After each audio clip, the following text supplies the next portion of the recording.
الحمد لله الذي وحده الصلاة والسلام على من لا نبي بعده وعلى آله وأصحابه أجمعين. أما بعد فقد قال الله عز وجل في شأن حبيبه تعظيما له وتوقيرا: إن الله وملائكته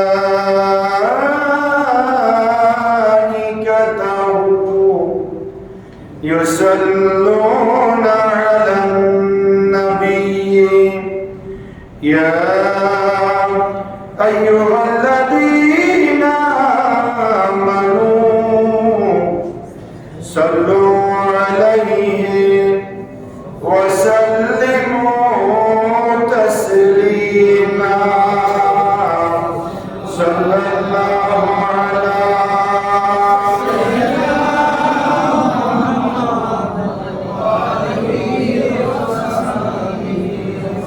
صلى الله على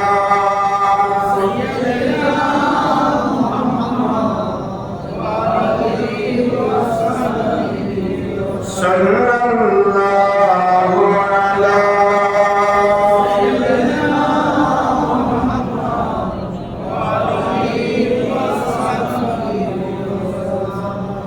أعوذ بالله من الشيطان الرجيم. بسم الله الرحمن الرحيم.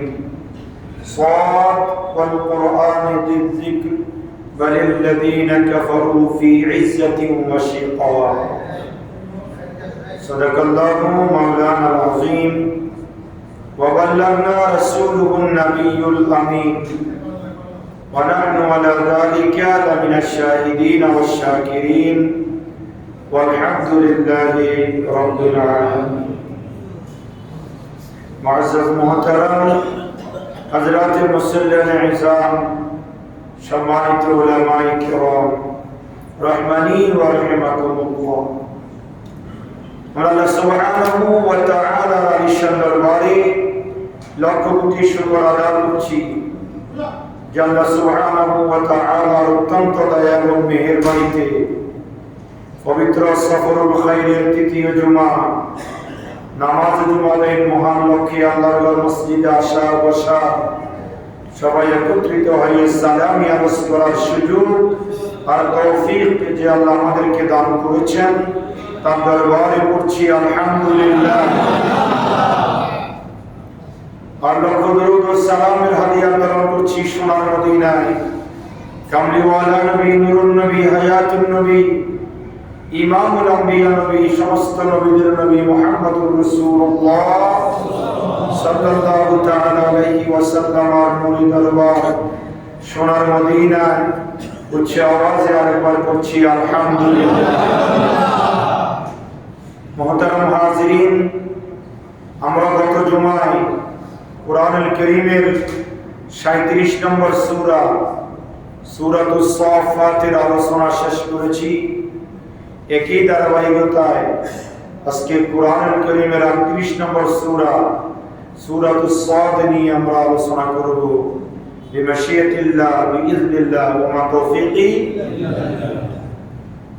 কোরআনুল কারীমের 38 নম্বর সূরা হচ্ছে সূরাতুস সাদ। এই সূরা সাদ মক্কায় অবতীর্ণ।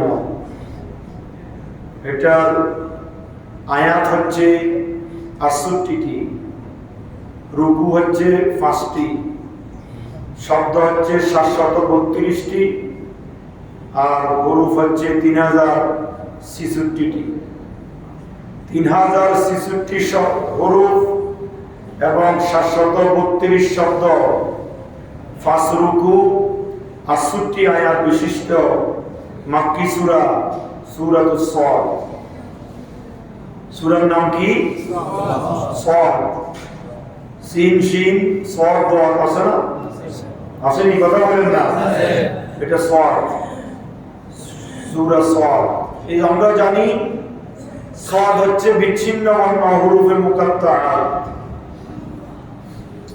আল্লাহ রাব্বুল আলামিন আহকামুল হাকিমিন এই হুরুফে মুকাত্তাআ একটা হুরুফ দিয়ে এই সূরার নাম রেখেছেন। এই সূরাটা কোথায় অবতীর্ণ হয়েছে? মক্কাতুল মুকাররমা। এই সূরার প্রথম অংশ যে আয়াতগুলো নাযিল হয়েছে, এই আয়াতে কারিমার একটা শানে নুজুল, নাযিল হওয়ার কারণ। শানে নুজুল শব্দের অর্থ কি বলেন সবাই? নাযিল হওয়া কারণ। শান অর্থ কারণ, নুজুল মানে নাযিল, অবতরণ। এই সূরা কি কারণে অবতরণ হয়েছে, নাযিল হয়েছে? আমরা জানি কোরআনুল কারীমের প্রত্যেকটি আয়াত, প্রত্যেকটি সূরা নাযিল হওয়ার পিছনে একটা বড় ধরনের কারণ, প্রেক্ষাপট আছে। তার মধ্যে সূরা সাদের এই প্রথম অংশের আয়াতগুলো নাযিল হয়েছে হযরত ওমর ইবনুল খাত্তাব রাদিয়াল্লাহু তাআলা আনহু ইসলাম গ্রহণ করেছেন। আলহামদুলিল্লাহ। ওমর রাদিয়াল্লাহু তাআলা আনহুর ইসলাম গ্রহণ ইতিহাসে এক ব্যাপক অধ্যায় সাড়া দিয়েছে। ইতিহাস আলোড়ন সৃষ্টি করেছে ওমর ইবনুল খাত্তাবের ইসলাম গ্রহণ। যেই দিন ওমর ইবনুল খাত্তাব ইসলাম গ্রহণ করেছেন, সেই দিন থেকে লাঠিটা এদিকে অন্ধকার হয়ে গেছে। সেই দিন থেকে মুসলমানদের শক্তি, সাহস বেড়ে গিয়েছে নাকি কমেছে? কথা বলেন না। ইসলাম গ্রহণ করার আগে ওমর ফারুক ছিলেন মুসলমানদের জন্য মুসলমানদের জন্য কি মুসলমানরা ওমর ফারুককে বাঘের মতো ভয় করতেন। যখন ওমর রাদিয়াল্লাহু তাআলা রাঙ্গা তরবারি নিয়ে আল্লাহ রাসূলের দিকে তর্জন গর্জন করে আসতেছিল, আবু লাহাব, আবু জাহেল, উতবা, সাইবা ঘোষণা দিয়েছে যে মুহাম্মাদের গর্দান এনে দিতে পারবে তাকে 100 উট উপহার দেওয়া হবে। এই কথা শুনে কেউ সাহস করে নাই, একমাত্র ওমর সাহস করেছে। আবু জাহেলকে বলেছে, আপনি কি সত্যিই বলেছেন? বলে হ্যাঁ। তাহলে আপনি যদি সত্য বলে থাকেন, আমি ওমরের পক্ষে সম্ভব মুহাম্মাদের গর্দান আপনার হাতে তুলে দেওয়া, তাহলে পরে আমি 100 উট উপহার পাব। এই কথা যখন ওমর ফারুক আবু জাহেলের সাথে প্রজ্ঞাবদ্ধ হয়ে যখন রাঙ্গা তরবারি নিয়ে যখন বের হয়েছে, ওমর ফারুকের ইতিহাস, ইসলাম গ্রহণের ইতিহাস আমরা জানি। প্রতিমধ্যে তাকে একজন বাধা দিয়েছে, তুমি কোথায় যাচ্ছ? বলে মুহাম্মাদের গর্দান নিতে। বলে যে আরে নিয়ে আগে ঘরে ঠিক করো, আগে কি ঠিক করো? ঘর ঠিক করো, তারপরে মুহাম্মাদের গর্দান নিয়ে। বলে কারণ কি? তুমি কি জানো না তোমার বোন ফাতেমা এবং তোমার ভগ্নিপতি সে মুহাম্মাদের কলেমা পরে মুসলমান হয়ে গিয়েছে, তুমি নিয়ে ঘর ঠিক করতে পারো নাই, তুমি মুহাম্মাদের গর্দান নিতে যাচ্ছ। এই কথা বলার সাথে সাথে ওমর ফারুক আরো রাগান্বিত হয়ে গেলেন, রাগে ঠকঠক করছেন।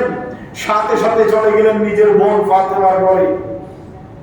ঘরের বাইরে যখন ওমর ফারুক গিয়েছেন, ভিতরে ওমর ফারুকের বোন ফাতেমা কুরআনুল কারীমের সূরা তাহা তেলাওয়াত করছে। তাহা মা আনজালনা আলাইকাল কুরআনা লিতাশকা ইল্লা তাযকিরাতান লিমান ইয়াখশা তানজিলা মিম্মান খালাকাস সামাওয়াতি ওয়াল আরদি উলা। এই সূরা যখন নাযিল হচ্ছিল, এই সূরা যখন ওমর ফারুকের বোন তেলাওয়াত করছে, তাহা মা আনজালনা আলাইকাল কুরআনা লিতাশকা, এই সূরা যখন ওমর ফারুকের বোন তেলাওয়াত করছে, ওমর ফারুক বাহির থেকে নক করলেন। যখন দেখলেন ওমর ফারুক এসেছে, বোন ফাতেমা এবং তার ভগ্নিপতি থরথর করে কাঁপা আরম্ভ করলেন। কোরআন কারীমের সাফাটা এক পাশে রেখে তারা ওমর ফারুকের সামনে দাঁড়িয়ে গেলেন। বলে, তুমি কি তেলাওয়াত করছো? বলে, কইলে আমি দাঁড়িয়ে আছি। বলে, আমি শুনেছি, এক্ষুনি তুমি যদি আমাকে জানাও, না হলে তোমাকে দুনিয়ার জমিন থেকে শেষ করে দিব। কিন্তু ওমর ফারুক বেগাত তাকে নির্যাতন করলেন, মারলেন, রক্তে রক্তাক্ত করে ফেলেছেন বোন এবং বগ্নিপতিকে। কিন্তু তারা মুহাম্মদের যে ঈমান গ্রহণ করেছে, কালেমা গ্রহণ করেছে, সেটা ছাড়েন নাই।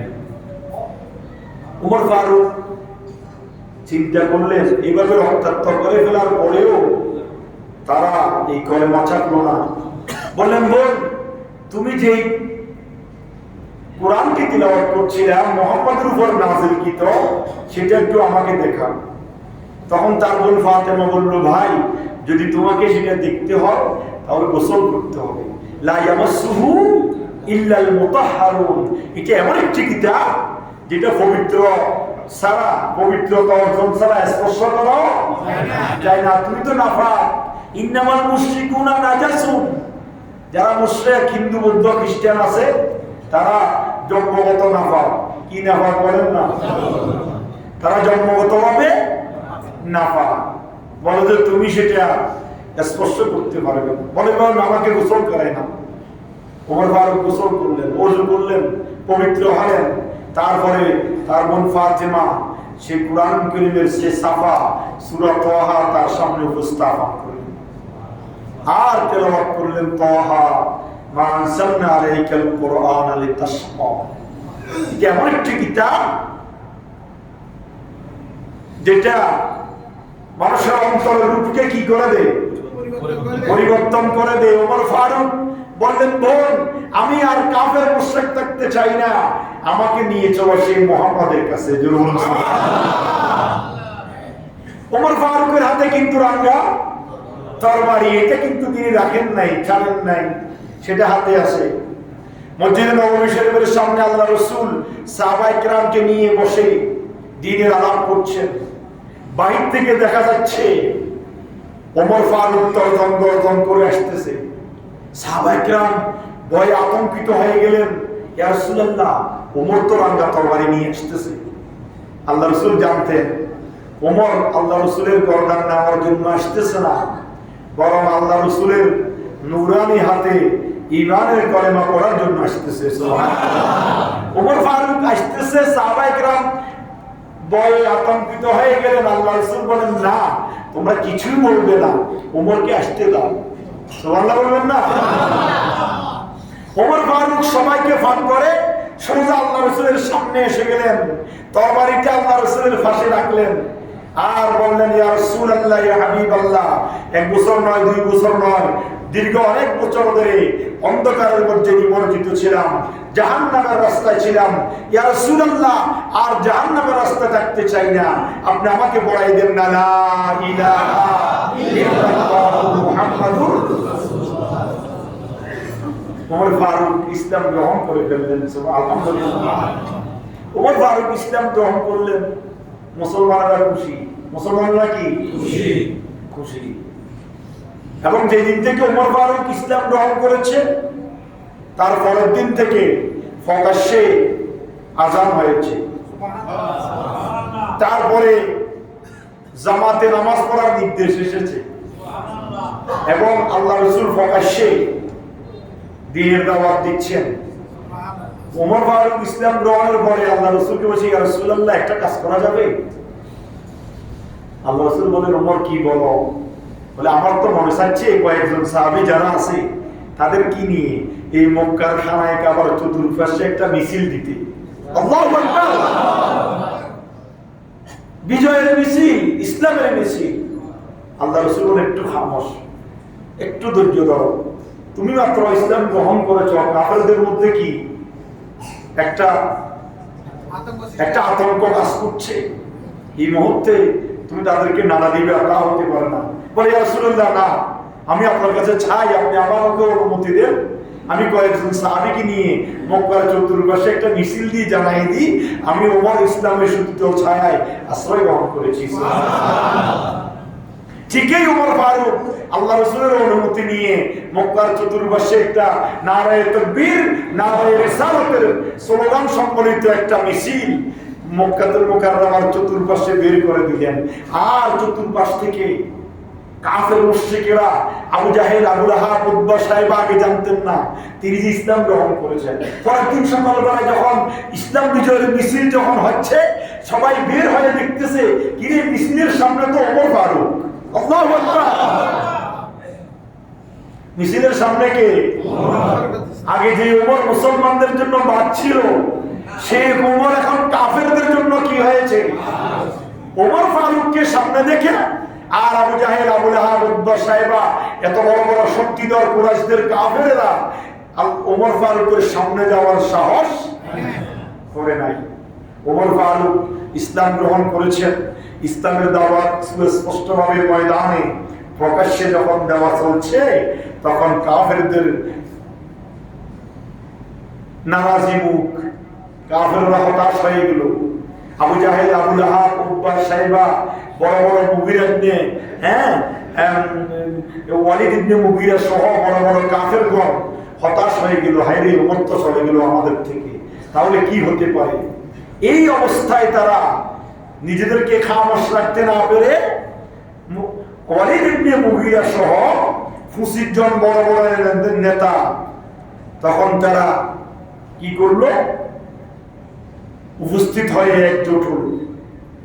একজোট হয়ে তারা আবু তালেব, আল্লাহ রাসূলের চাচা আবু তালেবের কাছে গেলেন। যাওয়ার পরে বললেন যে আমরা দেখতে পাচ্ছি আপনার ভাতিজা মুহাম্মদ, সে তো আমাদের বাপ-দাদা ধর্মকে বিলুপ্ত করে দিচ্ছে, এবং আমরা যে খোদা, আমরা যে উপাস্যগুলার আরাধনা করি সেগুলোকে সে অবজ্ঞা করছে। এটার জন্য আপনি একটা সিদ্ধান্ত নিয়ে তাকে আমাদের সামনে উপস্থাপন করুন। তখন আল্লাহ রাসূল সাল্লাল্লাহু আলাইহি ওয়াসাল্লামকে আবু তালেব ডাক দিলেন। আবু তালেব সেই ব্যক্তি আল্লাহ রাসূলের দুনিয়ায় আসার আগে আব্বা চলে গিয়েছিলেন। দুনিয়ায় আসার 5-6 বছর পরে মা দুনিয়ার জমিন থেকে বিদায় নিয়েছে। এতিম, মা নাই, বাবা নাই, দাদা নাই, দাদি নাই, কেউ নাই, এতিম, অসহায়। তাকে ছায়া দিয়ে যিনি লালন পালন করেছেন, বড় করেছেন, কাফের মুশরিকদের নির্যাতন থেকে যিনি আড়াল করে রেখেছিলেন, তিনি হচ্ছেন খাজা আবু তালেব। সুবহানাল্লাহ। আবু তালেবের কাছে ওয়ালিদ ইবনে মুগিরা সহ 25 জন বড় বড় কুরাইশদের নেতা গেলেন। গিয়ে বললেন, আপনি কি করুন, আপনার ভাতিজাকে ডেকে আমাদের দ্বীন সম্পর্কে একটু বুঝাই দেন। সে আমাদের উপাসনা দেবতাগুলোর বিরুদ্ধে চারণ করছে। আবু তালেব কি করলো? আল্লাহ রাসূলকে ডাক দিলেন। কথা খেয়াল করেন, এটা হচ্ছে সূরা সাদের প্রথম অংশের শানে নজুল। ওমর ফারুক ইসলাম গ্রহণ করার পরে, মনে থাকবে তো, ওমর ফারুক ইসলাম গ্রহণ করার পরে এই ঘটনা ঘটতেছে, এর আগে নয়। তখন আবু তালেব আল্লাহ রাসূলকে ডাক দিলেন। আল্লাহ রাসূল সাল্লাল্লাহু আলাইহি ওয়াসাল্লাম গেলেন, বললেন আপনার সম্প্রদায়ের লোকেরা সন্ধি করতে চায়, আপনি তাদের নিকট থেকে বিমুখ হবেন না। কাকে বললেন? আল্লাহ রাসূলকে। আল্লাহ রাসূলকে বললেন, আপনার কুরাইশ বংশের কিছু লোকেরা আপনার সাথে কি করতে চায়? সন্ধি করতে চায়, আপনি তাদের সাথে একমত হয়ে যান। আল্লাহ রাসূল বললেন, হ্যাঁ অবশ্যই হব। আল্লাহ রাসূল ছিলেন বুদ্ধিমত্তা, হিকমতওয়ালা। আল্লাহ রাসূল কাউকে রাগ করা খুব আসবে এমন কোনো কথা বলতেন না। ঠিক আছে, ওয়েলকাম, ডাকেন। তারা আল্লাহ রাসূলের সামনে আসলো। আসার পরে আল্লাহ রাসূলকে বলল যে আপনার ভাতিজা আবু তালেব আল্লাহ রাসূলের সামনে তাদেরকে জিজ্ঞাসা করলো, তোমাদের কি অভিমত? আমাদের এখানে বিচার হয় না, বিচারে বাদী বিবাদী থাকে না? তো যারা সালিশ করে, যারা বিচার করে, তারা বলে যে আমরা বিচারে বসলাম, যা বাদী বলে তোমাদের কি মত, বলে না? তারপরে বিবাদী বলে। আল্লাহ রাসূল বললেন, তোমরা আমার ভাতিজাকে ডাকতে বলছো, আমি ডেকেছি, এখন তোমরা বলো তোমাদের কি কথা। বললো, সে আমাদের দেবতাগুলোকে অবজ্ঞা করে, ভর্ৎসনা করে, গালিগালাজ করে। অথচ আল্লাহ রাসূল তাদের দেবতাকে কি করেন না? গালিগালাজ করেন না। কথা খেয়াল করেন, কোন কাফের মুশরিক, কোন বিধর্মীদের কোন কাজ কারবারকে গালিগালাজ করা এটা আমাদের ইসলামের কাজ নয়। লাকুম দীনুকুম, তার সুস্পষ্ট ফয়সালা আল্লাহ দিয়েছেন, যা ধর্ম সে পালন করবে, তবে অবজ্ঞা করার আমার কিছু নাই। যদি আমি সম্ভব হয় তাকে দ্বীনের দিকে আহ্বান করবো, আমার ইসলামের সুদীত ছায়া আশ্রয় গ্রহণ করাবো, এটা যদি আমার পক্ষে সম্ভব হয় এটা বড় কথা। আর যদি না হয় তাহলে তাদের দেবতাকে গালি দেওয়ার আমাদের কোনো প্রয়োজন নাই। আল্লাহ রাসূল বললেন, চাচা আমি তো তাদের দেবতাকে গালি দিই না, আমি তাদেরকে বলি যে দেবতার তোমরা আরাধনা করছো, যার সামনে তোমরা তার মাথা নত করছো, সে তো তোমাদের খালেক নয়, সে তো তোমাদের সৃষ্টিকর্তা নয়, তোমাদের রিজিক দাতা নয়, তোমাদের হায়াত দেওয়ালা নয়, মৃত্যু দেওয়ালা নয়, উপকারও করতে পারে না, ক্ষতিও করতে পারে না, এমন একটি মূর্তির সামনে তোমরা মাথা নত করে দিচ্ছ। আমি তো তোমাদেরকে বড় কথা বলছি, যিনি তোমাকে সৃষ্টি করেছে, যিনি তোমাকে রিজিক দিচ্ছে, যিনি তোমাকে হায়াত দিচ্ছে, তার আরাধনা করো, তার সামনে মাথা নত করো। আমি তো এই কথাই তাদেরকে বলছি। সুবহানাল্লাহ। যখন এই কথা বললেন তখন আল্লাহ রাসূল তাদেরকে বললেন, চাচা আমি তাদেরকে একটা দিনে দাওয়াত দিব, একটা কালেমার দাওয়াত দিব, তারা যদি এই কালেমার অনুসরণ করে আমি আর তাদের সাথে আমার কোনো দ্বন্দ্ব নাই, তাদের সাথে আমি বুক মিলাই নিব। সুবহানাল্লাহ।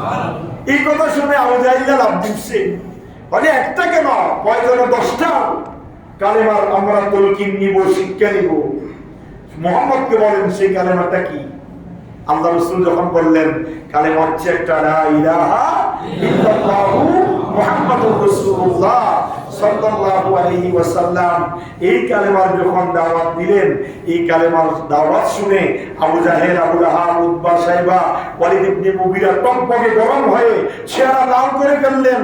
সে তো আমাদের বাপদাদার ধর্মকে বিলুপ্ত করে দিচ্ছে, এই জন্যই তো আমরা আপনার সাথে মুশাওয়ারায় বসেছি, আপনার সামনে তাকে উপস্থাপন করেছি। সে এতগুলো খোদা, সব খোদাকে বাদ দিয়ে এক খোদার আরাধনা করার জন্য বলছে। গোটা একটা পৃথিবী এটাকে বহন করার জন্য একজনের পক্ষে সম্ভব নাকি? বলুন নাউযুবিল্লাহ। তারা পরামর্শ দিচ্ছেন গোটা একটা পৃথিবী এটা বহন করার জন্য একজনের পক্ষে বলে কি নয়, আসলে কি সম্ভব কি না? আল্লাহ রাব্বুল আলামিন হাকামুল হাকিমিন কাফের মুশরিকদের এই কথাগুলোকে উদ্দেশ্য করে তাদের সামনে এই কোরআনুল কারীমের সূরা সাদকে উপস্থাপন করছেন যে তোমরা সূরা সাদ শুনো, যে আমার নবী মুহাম্মদ সাল্লাল্লাহু আলাইহি ওয়াসাল্লাম এক খোদার ইবাদত করার জন্য বলেছেন। সে এক খোদার কতটুকু যোগ্যতা, কতটুকু ক্ষমতা, সেটা প্রমাণ করার জন্য আল্লাহ রাব্বুল আলামিন হাকামুল হাকিমিন সূরা সাদের প্রথম অংশ নাযিল করেছেন। সুবহানাল্লাহ। আসুন আল্লাহ পাক কি বলছে আমরা শুনি। আল্লাহ বলছেন সাদ ওয়াল কোরআনে যিকর, আল্লাহ বলছেন শপথ। সাদ এটা হরফে মুকাত্তাআ, ওয়াটা ওয়াও তাসমিয়া, ওয়াটা হচ্ছে শপথের ওয়াও। ওয়াল কোরআনে যিকর, আল্লাহ বলছেন উপদেশপূর্ণ কোরআনের শপথ। সুবহানাল্লাহ। এই কোরআনে সব কি আছে বলেন না? উপদেশ আছে না নাই? আছে। নসিহত আছে না নাই? আছে।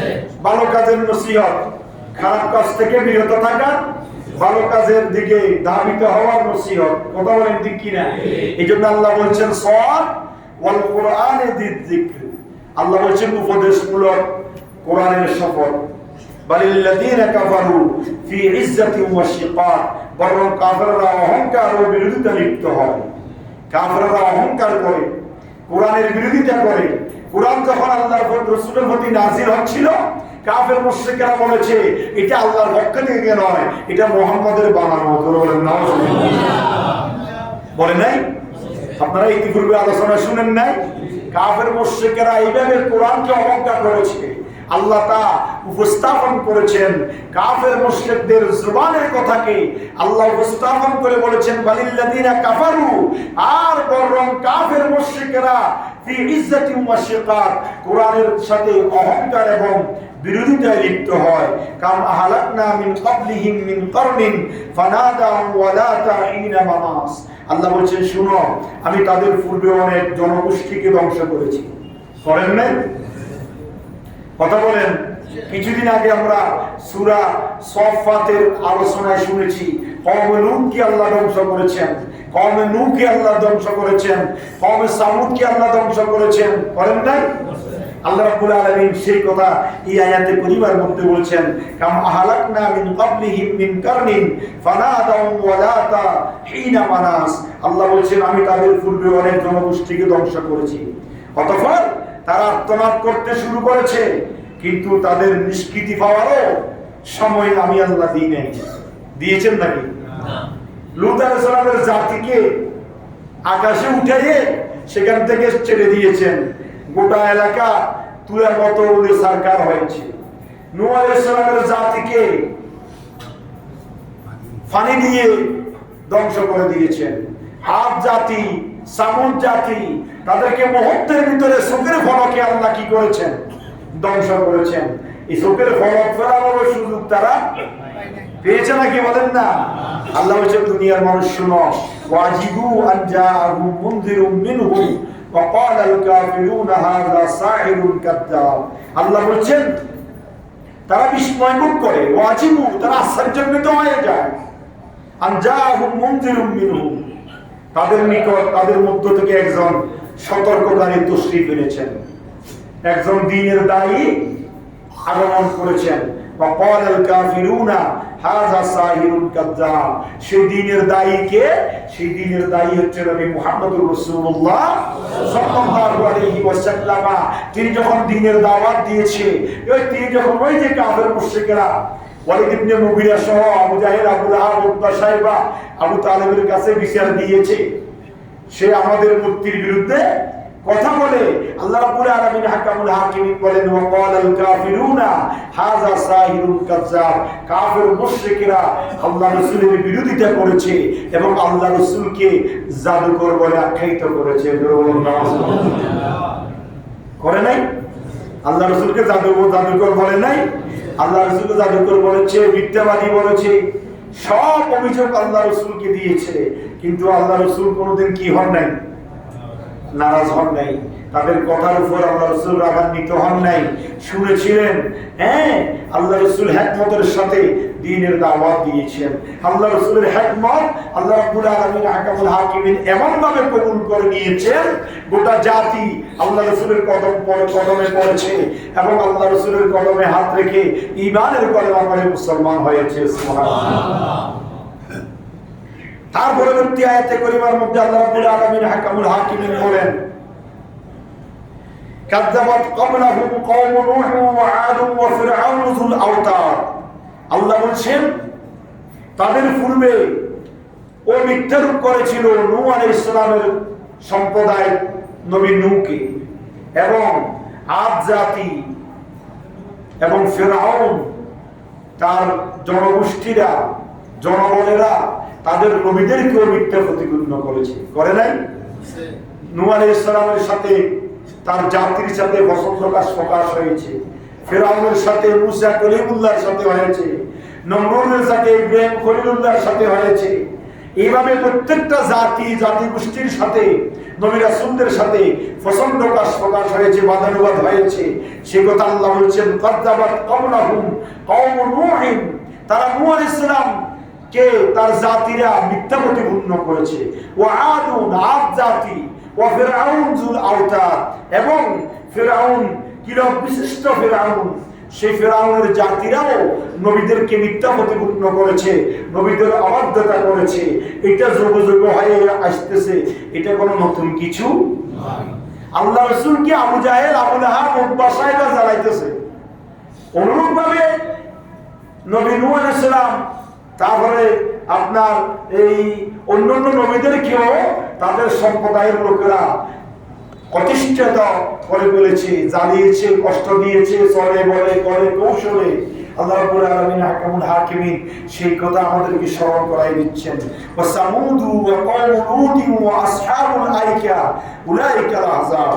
আল্লাহ বলেন সামুদ এবং লূতের সম্প্রদায় এবং আইকার লোকেরা, সামুদ জাতি আপনারা শুনেন নাই? কোন জাতি? কওমে সামুদ, কওমে লূত, এই সমস্ত সম্প্রদায়ের লোকেরা, এবং আসহাবু আইকাতে। আসহাবুল আইকা মানে একটা উপত্যকা জনগোষ্ঠী, পাহাড়ি অঞ্চল, সেখানে কিছু মানুষ বসবাস করত, তাদেরকে আসহাবুল আইকা বলা হয়। সে আসহাবুল আইকার জনগোষ্ঠীরাও তাদের কাছে প্রেরিত নবী রাসূলদেরকে মিথ্যা প্রতিপন্ন করেছে, ছলে বলে কলে কৌশলে কষ্ট দিয়েছে। আল্লাহ রাব্বুল আলামিন হাকামুল হাকিমিন সেই কথা এখানে ব্যক্ত করেছেন, ইন কুল্লু ইল্লা কাযযাবার রাসূলা ফাহাক্কা ইকাব। আল্লাহ রাব্বুল আলামিন হাকামুল হাকিমিন বলছেন, শুনে রাখুন ইয়া রাসূলুল্লাহ, ইয়া হাবিবাল্লাহ, এরা সবাই পয়গম্বরদেরকে মিথ্যা প্রতিপন্ন করেছে। এই আয়াতের মাধ্যমে আল্লাহ রাব্বুল আলামিন হাকামুল হাকিমিন আমার নবীকে সান্ত্বনা দিচ্ছেন। কি দিচ্ছেন বলেন না? আল্লাহ রাসূলকে স্মরণ করাই দিচ্ছেন। শুধু আপনি নয়, আপনার আগে আদম আলাইহিস সালাম থেকে শুরু করে আপনার পূর্ববর্তী ঈসা রূহুল্লাহ পর্যন্ত সমস্ত নবীদেরকে তারা বিভিন্নভাবে কষ্ট দিয়েছে, কিন্তু তারা এই কষ্ট বুকে ধারণ করে নিয়েছেন। এটার বিরুদ্ধে তারা হিকমতের সাথে লড়াই করেছেন। সুতরাং ইয়া রাসূলুল্লাহ, ইয়া হাবিবাল্লাহ, ইন কুল্লু ইল্লা কাযযাবার রাসূলা ফাহাক্কা ইকাব। আপনার পূর্বে যত পয়গম্বর পৃথিবীর জমিনে এসেছিল, প্রত্যেক পয়গম্বরদেরকে, রাসূলদেরকে তারা মিথ্যারূপ করেছে, ফলে তাদের প্রতি আযাব আমি আল্লাহ নাযিল করেছি। করেন নাই? প্রত্যেক জাতি। আমরা তো সূরা সফাতের মধ্যে কয়েকজন নবীর জীবনী শুনেছি। এর আগেও যতজন নবীর জীবনী আমরা শুনেছি, সব নবীদের সাথে তাদের সম্প্রদায়ের কিছু কিছু বিরুদ্ধচারী ছিল কি ছিল না? প্রত্যেক নবীর আমলে একজন বিরুদ্ধচারী জেগে উঠেছে, তিনি বিরোধিতা করেছে, তিনি নবীকে বিভিন্নভাবে কষ্ট দিয়েছে। তাদের কষ্টের প্রেক্ষিতে নবীরা এই রাগ হজম করতে না পেরে আল্লাহর দরবারে বদদোয়া করেছেন, আযাব এসে আল্লাহ তাদেরকে ধ্বংস করে দিয়েছেন। কথা বলেন ঠিক কিনা? কিন্তু আল্লাহ রাসূল কষ্ট দেন নাই। আল্লাহ রাসূলকে সহ্য করার মতো এই ক্ষমতা দিয়েছেন কে? আল্লাহ। আল্লাহ রাসূলের শানে যে আয়াত আল্লাহ নাযিল করেছেন, এমন আয়াত আর কোন নবী রাসূলের শানে আল্লাহ নিজের সিফাতি গুণ আল্লাহ রাসূলের শানে বলে দিয়েছেন। আল্লাহ হচ্ছে রব্বুল আলামিন, নবী হচ্ছে রাহমাতাল লিল আলামিন। আল্লাহ বলে, আমি হচ্ছি তামাম পৃথিবীর রব, আপনি হচ্ছেন তামাম পৃথিবীর রহমত। সুতরাং আগেকার যুগের নবীরা তাদের উম্মতের জন্য বদদোয়া দিয়ে আযাব চেয়েছে, আমি আল্লাহ নবীদের কথা মতে তাদেরকে আযাব দিয়ে ধ্বংস করে দিয়েছি। কিন্তু নবী গো, ইয়া রাসূলুল্লাহ, ইয়া হাবিবাল্লাহ, আপনি তো হচ্ছেন রহমত। তাইফের জমিনে রক্তাক্ত হয়েছেন, উহুদের জমিনে দমদম মোবারক শহীদ করেছেন, এবং উহুদ, তাবুক সহ 27টা জিহাদের ময়দানে রক্তাক্ত হয়েছেন, সেনাপতির দায়িত্ব পালন করেছেন। ইয়া রাসূলুল্লাহ, ইয়া হাবিবাল্লাহ, ইতিপূর্বে সমস্ত নবীদের ইতিহাস থেকে আপনি শিক্ষা গ্রহণ করুন, এবং এই শিক্ষা গ্রহণের মধ্য দিয়ে আপনি জাতিকে দ্বীনের দিকে হেদায়েত করুন। হেদায়েতের দায়িত্ব আমি আল্লাহ নিলাম। আপনার দায়িত্ব হচ্ছে বাল্লিগু আন্নী ওয়ালাউ আয়া। আপনার দায়িত্ব হচ্ছে আল্লাহর দাওয়াত আপনার উম্মতের কাছে পৌঁছায় দেওয়া। এই কথার পরিপ্রেক্ষিতে আল্লাহ রাসূল বলেছেন, উম্মতরে আমার, বাল্লিগু আন্নী ওয়ালাউ আয়া, তোমরা আমি নবীর পক্ষ থেকে একটি আয়াত হলেও তোমাদের জাতির সামনে উপস্থাপন করো। সুবহানাল্লাহ। এই আয়াতের পরিমাণ দ্বারা আল্লাহ রাব্বুল আলামিন হাকামুল হাকিমিন আল্লাহ রাসূলকে সান্ত্বনা দিয়েছেন। তারপরে আল্লাহ রাব্বুল আলামিন হাকামুল হাকিমিন 15 নম্বর আয়াতের পরিমাণ মধ্যে বলছেন, ওয়ামা ইয়ানজুরু হাউলা ইল্লা সাইহাতাম ওয়াহিদাতাম মা লাহা মিন ফাওয়াক। আল্লাহ বলছেন, কেবল একটা মহারণ অপেক্ষা করছে, একটা বিপদ অপেক্ষা করছে। আমরা জানি 7 জন বড় বড় ফেরেশতা। কয়জন? কথা বলেন। 7 জন। জিবরাইল, মিকাইল, ইসরাফিল, আজরাইল। জিবরাইলের কাজ অনেক আগে কি হয়েছে? বন্ধ হয়ে গিয়েছে। জিবরাইল আর কোন নবী আসবে না, আর আল্লাহর পক্ষ থেকে ওহী নিয়ে নবীর কাছে আসারও দরকার হবে না। কথা বলেন ঠিক কিনা? মিকাইলের কাজ এখনো আছে, যিনি বৃষ্টি বর্ষণ করেন। বৃষ্টি বর্ষণের দায়িত্ব কোন নবীর? মিকাইল আলাইহিস সালাতু ওয়াসসালাম। আল্লাহর অর্ডারে আকাশ থেকে বৃষ্টি বর্ষণের দায়িত্ব নবী ফেরেশতা মিকাইলের। এই মিকাইল সে কাজ করেন। আর আজরাইলের কাজ এখনো চলছে, ভবিষ্যতেও চলবে, কিয়ামত পর্যন্ত চলবে, এবং সর্বশেষ মউত ইয়া মালাকুল মউত নিজের জান নিজে কবজ করে, তার দায়িত্ব এক কনক্লুশন হবে, ইখতিতাম হবে, শেষ হবে। এর আগে আজরাইলের কাজ কিয়ামত পর্যন্ত চলবে। আর ইসরাফিল আলাইহিস সালাম যাকে আল্লাহ রাব্বুল আলামিন সৃষ্টি করেছেন, তার মাত্র দুইটা কাজ, দুই মিনিটের কাজ। কয় মিনিট বলেন না? তিনি 2 মিনিটের জন্য অপেক্ষা করছে, এখনো আছে, অপেক্ষামান, কিয়ামত পর্যন্ত থাকবে। প্রথম সিংহা ফুৎকার দিবে, সিংহা মুখে দাঁড়িয়ে আছে, সিংহা মুখে ইজা জুলজিলাতিল আরদু জিলজালাহা ওয়া আখরাজাতিল আরদু আসফালাহা ওয়া ক্বালাল ইনসানু মা লাহা। ইসরাফিল সিংহা মুখে দাঁড়িয়ে আছে, আল্লাহ বলে ইসরাফিল তুমি সিংহা ফুৎকার দাও। ইসরাফিল সিংহা ফুৎকার দেওয়ার সাথে সাথে সিজিল্লিল লিল কুতুব, আল্লাহ বলছেন কিতাবের পৃষ্ঠা যেমন একটার পর একটা উল্টাইতে থাকে, অনুরূপ ভাবে গোটা পৃথিবী 7 আসমান একটার পর একটা পড়তে পড়তে গোটা পৃথিবীর দালান কোঠা, বাড়ি ঘর, গাছপালা, তরুলতা, সব কিছু মাটির সাথে একাকার হয়ে যাবে। কার সিংহার ফুৎকারে? ইসরাফিলের সিংহার ফুৎকারে। সেই কথা আল্লাহ এখানে বলছেন, হে দুনিয়ার মানুষ শুনো, ওমা ইয়ানজুরু, তুমি কি অপেক্ষা করছো না? হাউলাই ইল্লা সাইহাতাও ওয়াহিদা, এক মহানদের জন্য, যে মহানদ ইসরাফিল শুধুমাত্র সিংহা ফুৎকার দিক দেরি, মালাহা মিন ফাওয়াদ, যাতে তোমরা দম ফলানোর অবকাশও পাবে না। কথা বলেন ঠিক কি না? কিয়ামত আসি গেলে কেউ আসতে পারবে না, বাঁচার সুযোগ আছে? আল্লাহ তাদেরকে শিক্ষা দিচ্ছেন, খবরদার নবী রাসূলদের সাথে বেয়াদবি করিও না। নবী রাসূলগণ তোমাদেরকে দ্বীনের দিকে আহ্বান করছে, সঠিক দ্বীনের রাস্তায় ডাকছে, তোমরা তাদের কথা মতো নিজের জীবন যাপন করো, তাহলে তোমরা কামিয়াব হবে। আর যদি তা না করো, নবী রাসূলের সাথে যদি বেয়াদবি করো, আল্লাহ বলছেন এক মুহূর্তের ব্যাপার, ইসরাফিল সিংহা ফুৎ দিতে দেরি, গোটা পৃথিবী তামাম করতে দিতে আমায় আল্লাহর দেরি হবে না। সুবহানাল্লাহ। وقالوا ربنا عجل لنا قطنا قبل يوم الحساب। আল্লাহ রাব্বুল আলামিন হাকামুল হাকিমিন বলছেন, তারা বলে হে আল্লাহ, আযাবের বা আমাদেরকে প্রকাশ্য হিসাব দিবসের জন্য তুমি বিধি প্রদর্শন করছো, তুমি সেই আযাবটা আমাদেরকে দেখাইয়ে দাও। কে বলছে? কাফের মুশরিকেরা। তো তারা বিশ্বাস করে না যে কিয়ামত হবে, ইসরাফিল সিংহা ফুৎকার দিবে, গোটা পৃথিবী লন্ডভন্ড হয়ে যাবে। ইসরাফিল দ্বিতীয়বার সিংহা ফুৎকার দিবে, প্রথম ফুৎকারে গোটা পৃথিবী তামাম হয়ে যাবে, বাকি থাকবে জিবরাইল, মিকাইল, ইসরাফিল, আজরাইল আর আল্লাহ। এই ছাড়া আর কেউ বাকি? আপনারা বুঝতেছেন না? বাকি থাকবে কেউ? কয়জন থাকবে? কয়জন? 5 জন। জিবরাইল, মিকাইল, ইসরাফিল, আজরাইল, এই 4 জন একের পর এক চলে যাবে। আর আল্লাহ হাকামুল হাকিমিন, একমাত্র অধিপতি, একমাত্র মালিক, তিনি কি? আল্লাহ বলেন লিল্লাহিল ওয়াহিদিল কাহ্হার, একমাত্র মালিক, লিমানিল মুলকুল ইয়াউম। আল্লাহ সেই দিন ডাক দিয়ে বলবে, আজকে কার রাজত্ব, কার ক্ষমতা, কার অধিপতি? বড় বড় ক্ষমতাধর প্রেসিডেন্ট, রাষ্ট্রপ্রধান ছিল, যার এক হুঙ্কারে গোটা পৃথিবী নড়েছে। আর আল্লাহ সেই দিন ডাক দিয়ে বলবে লিমানিল মুলকুল ইয়াউম, হে বড় বড় রাজারা, বাদশারা, আজকে কার রাজত্ব? সবাই চুপ মেরে বসে থাকবে, কারো পক্ষ থেকে কোনো জবাব আসবে না। আল্লাহ নিজেই ঘোষণা দিবেন লিল্লাহিল ওয়াহিদিল কাহ্হার, একমাত্র কঠোর আমি আল্লাহ। আল্লাহ সেই দিন কঠোর হয়ে যাবেন।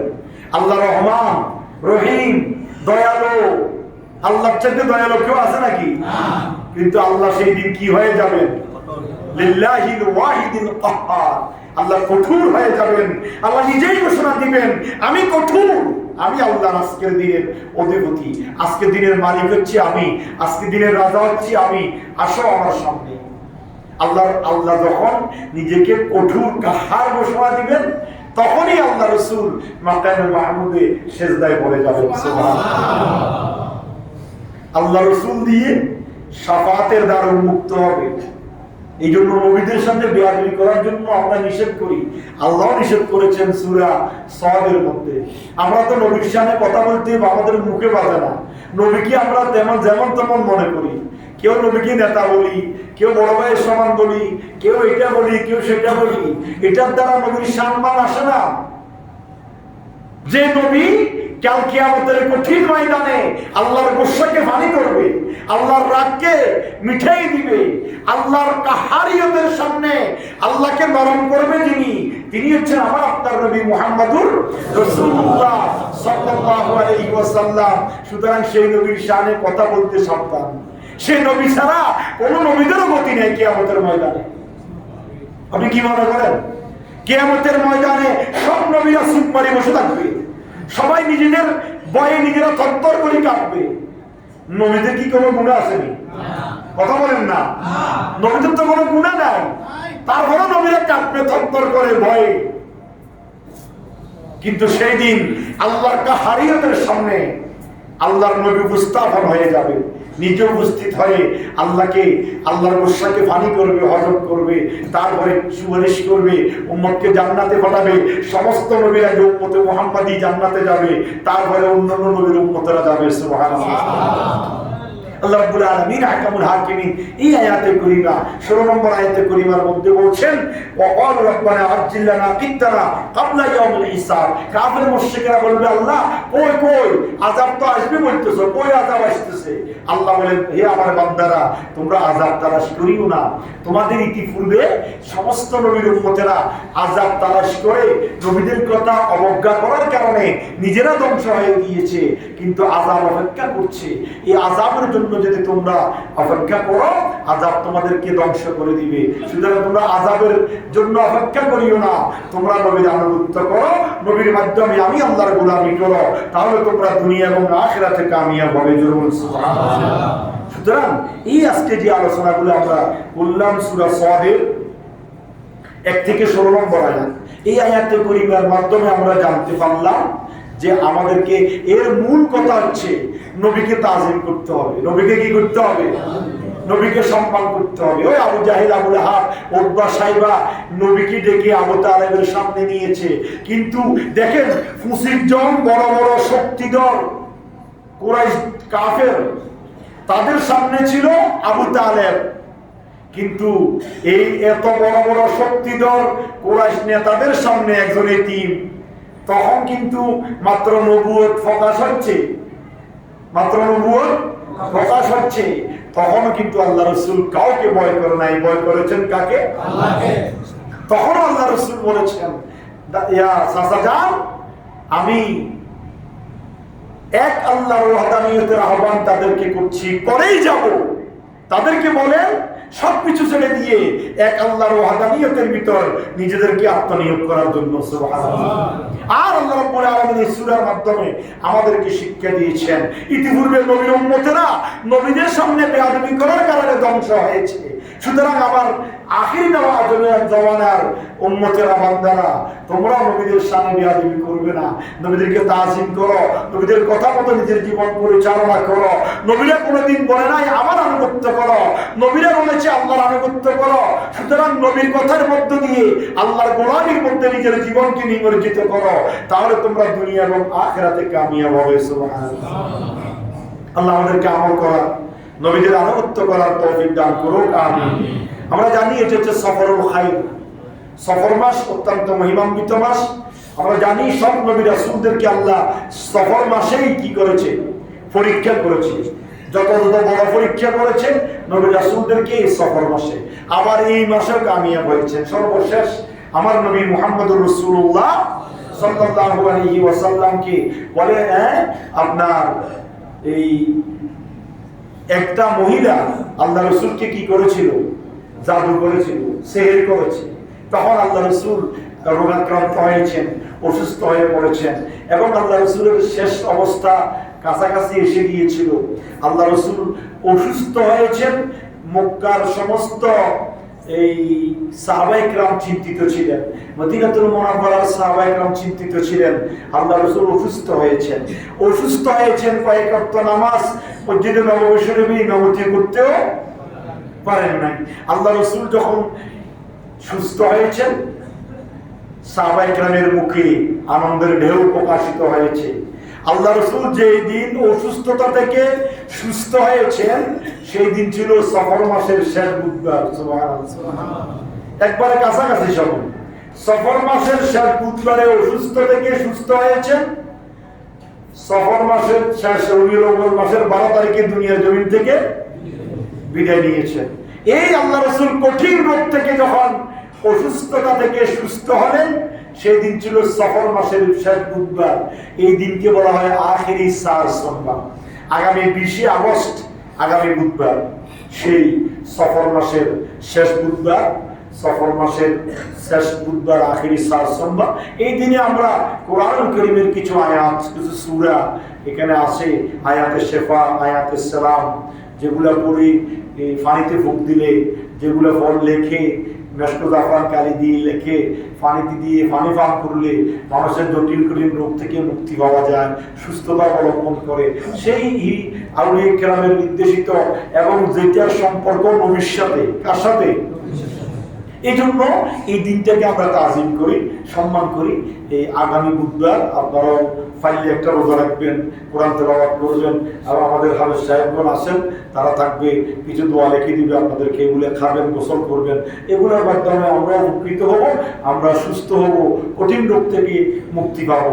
যেভাবে আল্লাহ রাসূল আখিরি চার সোমবার সফর মাসের শেষ বুধবারে সুস্থ হয়েছেন, আল্লাহ রাসূল যেই দিন সুস্থ হয়েছেন ওই দিনের উসিলায় আমরাও যাতে করে সুস্থতা অবলম্বন করতে পারি, সেই জন্য এই আখিরি চার সোমবার সফর মাসের শেষ বুধবারের আমল আগামী বুধবার 20 আগস্ট। সুতরাং সেই দিন আপনারা ইবাদত বন্দেগী করবেন এবং যাদের প্রয়োজন মনে করেন হাফেজ সাহেবদের থেকে দোয়াগুলো নিয়ে গোসল করবেন, খাবেন, তাদেরকে হাদিয়া দিবেন, তাহলে আপনারা উপকৃত হবেন। এবং এই দিনের উসিলায়, যেই দিনের সাথে নবীর সাথে সম্পর্ক, নবীর উসিলায় আল্লাহ আপনাদেরকে হেফাজত করবে। আল্লাহ আমাদের সবাইকে কবুল করুক, আমিন। ওয়া মা আলাইনা ইল্লাল বালাগ। আসসালামু